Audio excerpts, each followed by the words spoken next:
La cuenta de que la tragedia de Vargas empezó a gestarse el 14 de diciembre de 1999, hace ya bastante tiempo, 14 años y medio.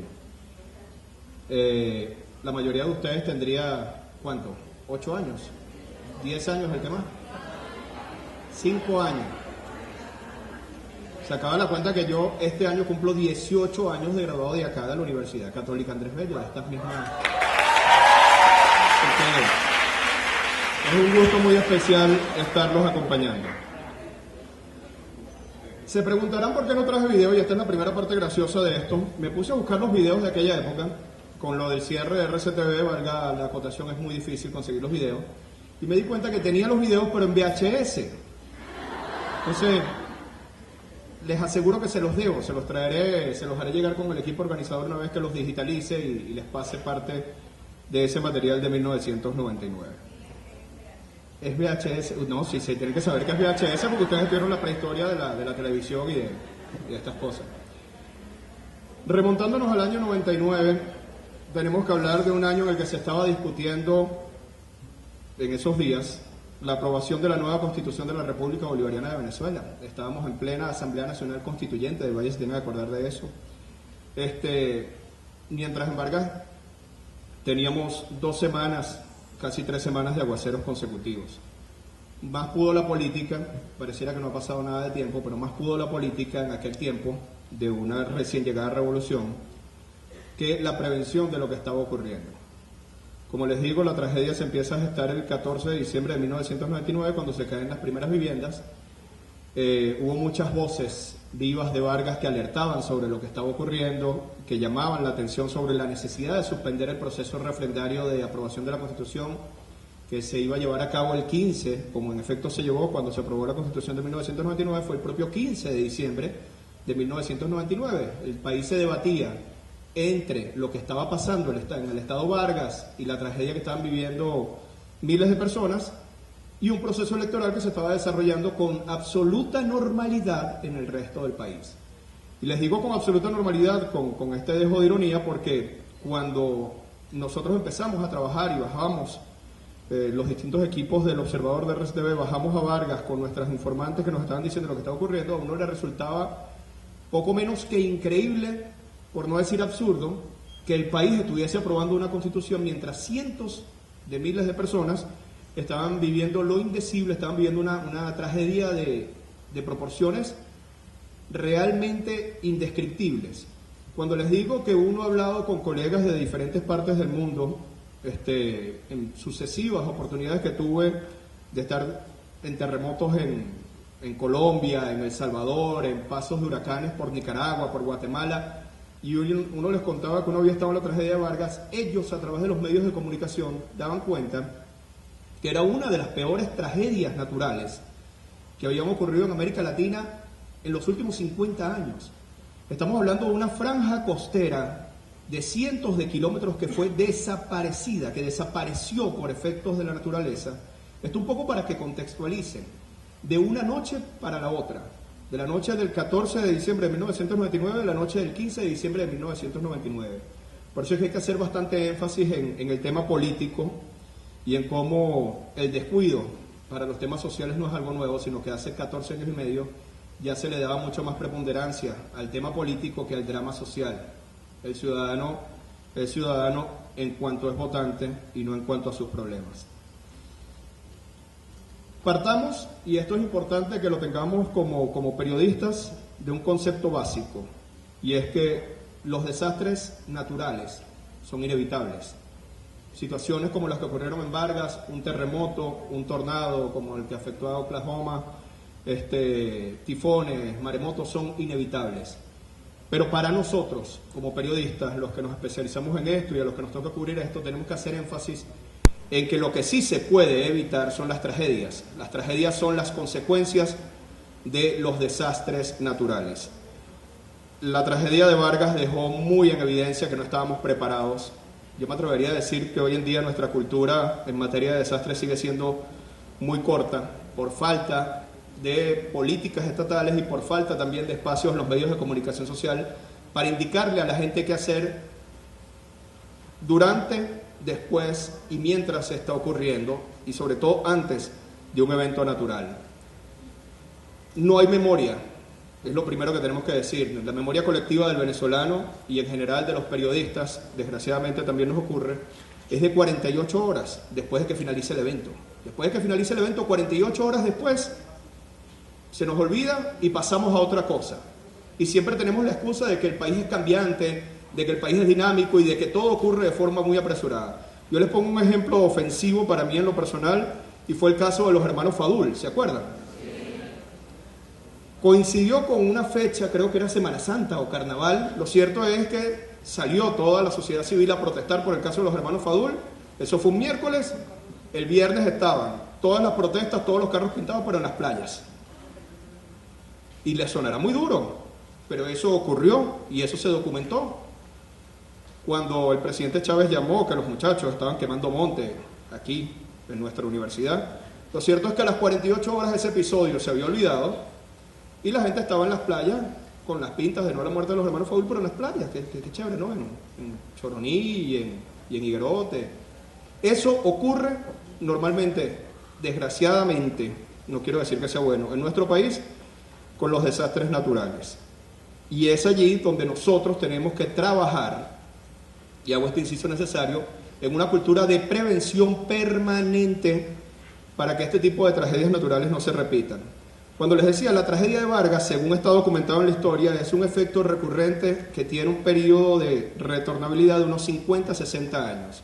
Si uno se pone a ver los libros de historia, en 1958, 1957, había pasado algo parecido con las cuencas fluviales que van hacia el estado Vargas. Lo primero es ubicarnos geográficamente. Estamos hablando de la fachada norte del Cerro del Ávila, a donde confluyen una serie de ríos y quebradas que van a dar, que son las desembocaduras normales hacia el Mar Caribe. Esto es lo primero que debemos ver.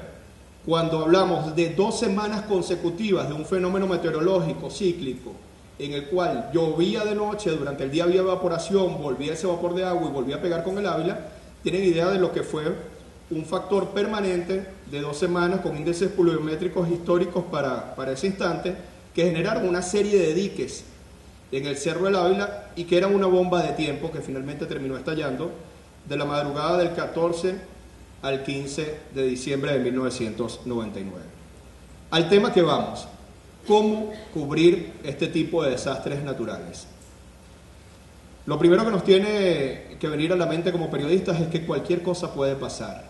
Cuando uno está como reportero de sucesos o como reportero de desastres naturales, el primer switch que se tiene que pasar es que en cualquier momento puede ocurrir cualquier cosa. Tú sabes que ese día saliste de tu casa y que eventualmente podrías regresar, pero eventualmente podrías retornar 10, 11 días después, como me ocurrió a mí con el terremoto de Cariaco, que venía de hacer un reportaje absolutamente cundido de basura en La Bonanza, y esa misma tarde, con la misma ropa y sin más nada encima, tuve que volar hacia Cumaná por el terremoto de Cariaco y regresé 11 días después. Ya después vas a ver cómo te va llegando la ropa, después vas a ver cómo te va llegando el dinero, pero eso es lo primero, pasarse el switch de que esto es un apostolado. William Echeverría me decía en alguna oportunidad hace muchísimos años, empezando la carrera, que el periodismo es la forma más divertida de morirse de hambre. Y ustedes lo entenderán en su momento dado, ¿verdad? Les aseguro que es súper divertido hacer periodismo, y que no precisamente se hace por dinero, sino que se hace por amor, se hace por pasión y se hace por vocación. Y uno lo comprueba en circunstancias tan trágicas como el 15 de diciembre de 1999. Yo he pensado más de una vez si es un orgullo o es una enorme responsabilidad tener el Premio Nacional de Periodismo por la cobertura de un hecho tan lamentable para nuestro país. La cobertura de un hecho tan lamentable que al día de hoy se desconoce el número de muertos oficiales, forma parte de todo esto que vivimos.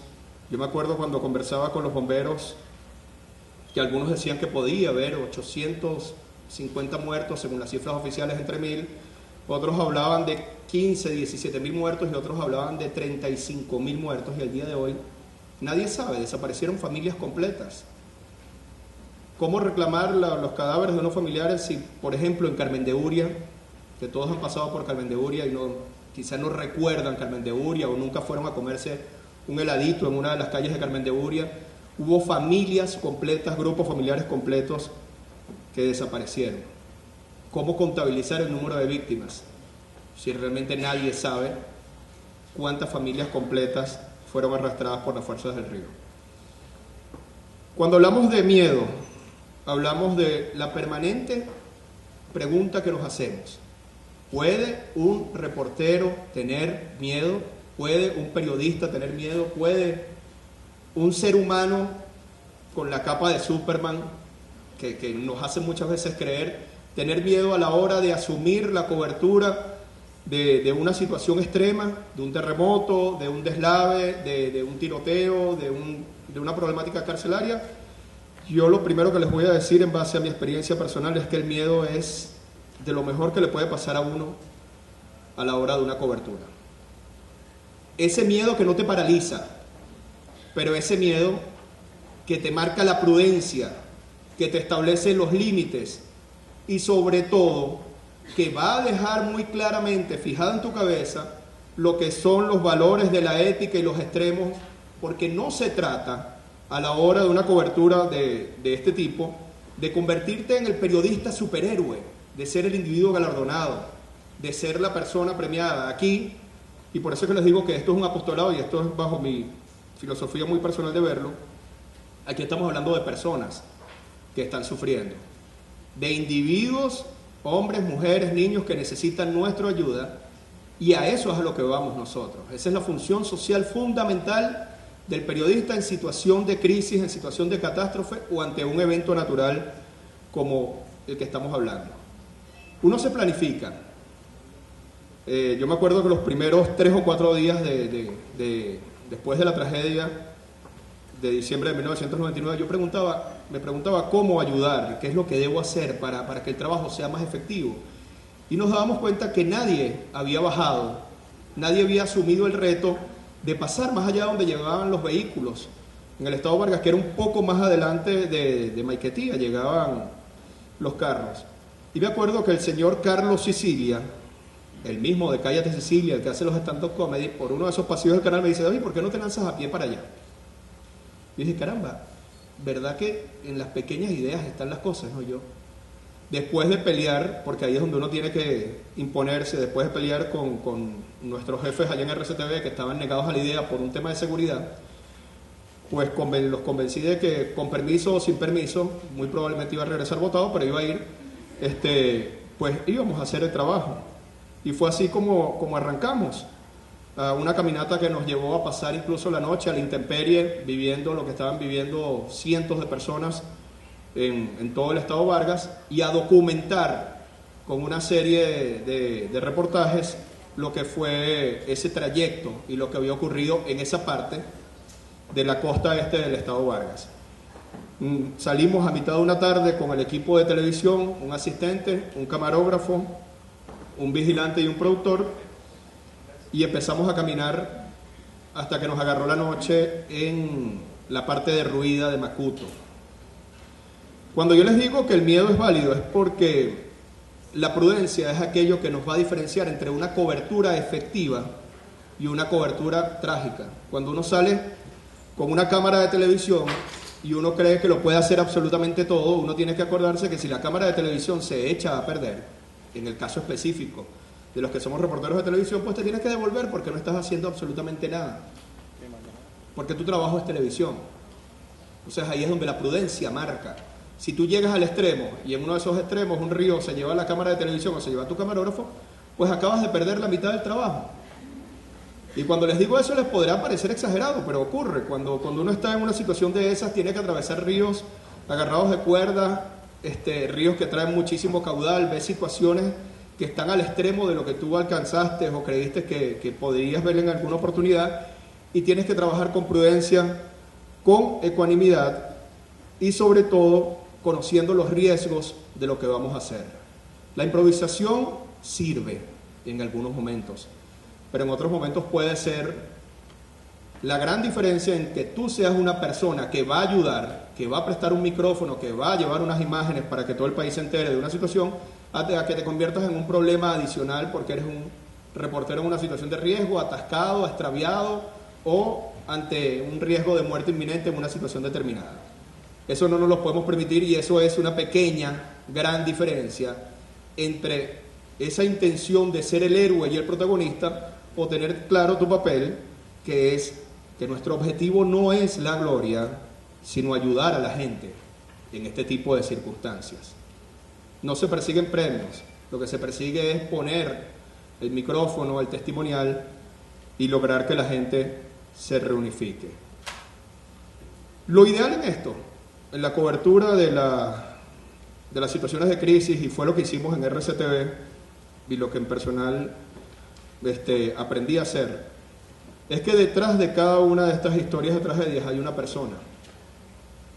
Y eso es lo que tenemos que tomar en cuenta, el seguimiento del individuo, y como lo decía Doris en su tema de las cárceles, y eso aplica para todo, las pequeñas historias que hay detrás de cada individuo.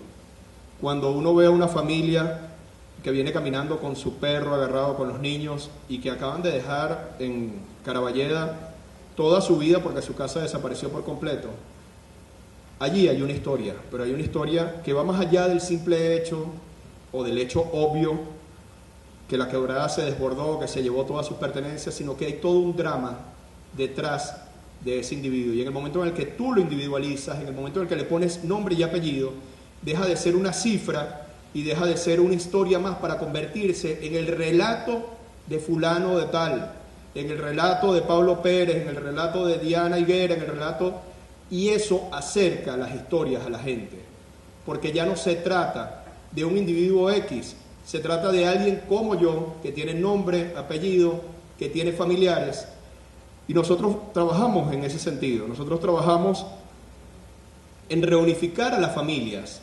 Creo que una de las grandes enseñanzas, sobre todo cuando tienes la desgracia de que la tragedia ocurre en tu país, lo primero que tienes que hacer, y es nuestra responsabilidad social, es intentar reunificar a las familias, a aquellos que sobre todo con el desastre y el desorden tan grande que hubo en la tragedia de Vargas, vieron cómo les arrebataban a sus niños. Esto ocurrió y esto es parte de lo que algún día se tiene que investigar. Y esto es parte quizá del legado que ustedes en algunos años tengan que trabajar.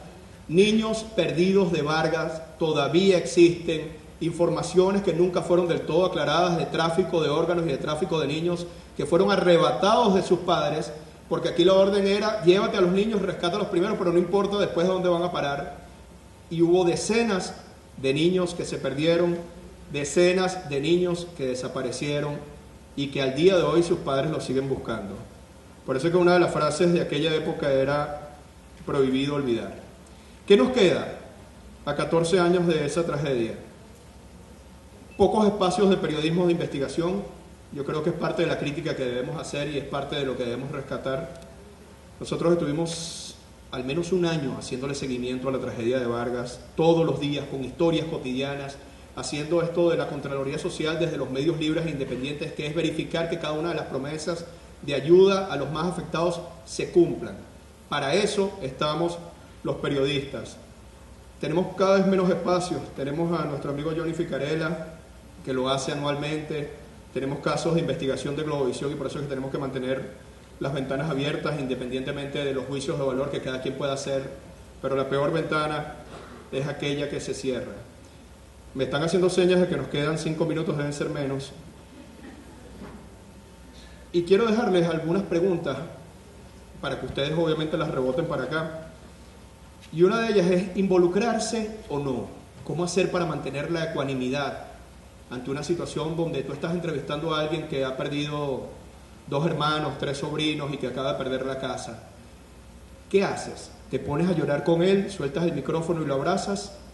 ¿O entiendes que tu función en ese momento determinado es ser la voz de esa persona, transmitir su drama e intentar que se reencuentre con alguno de sus familiares? No somos de hierro, pero sin lugar a dudas allí tienes que alejarte un par de pasos de la circunstancia y entender lo que es tu rol en ese momento.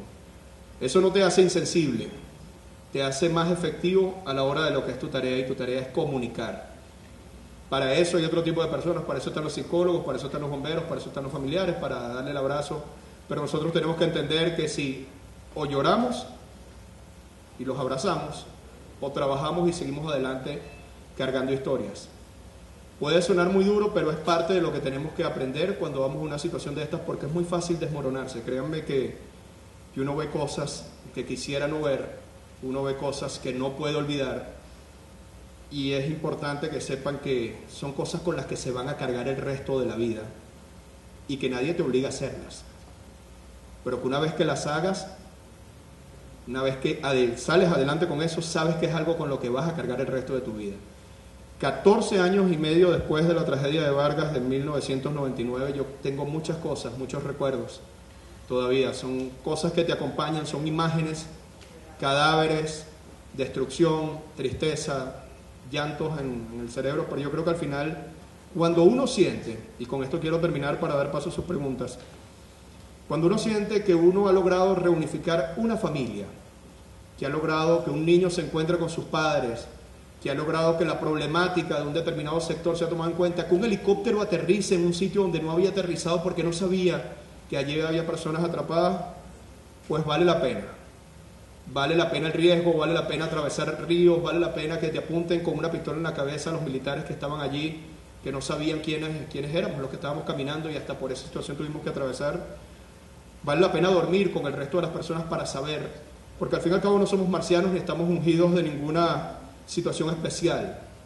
Tenemos el deber y la misión de llegar hasta allí para transmitir el drama de esas personas, y yo creo que en el momento en el que entendemos eso en su justa dimensión, pues sabemos lo que significa trabajar en tiempos de crisis, sabemos lo que significa nuestra responsabilidad y sobre todo la hermosa misión que nos da el ser periodista. Muchas gracias.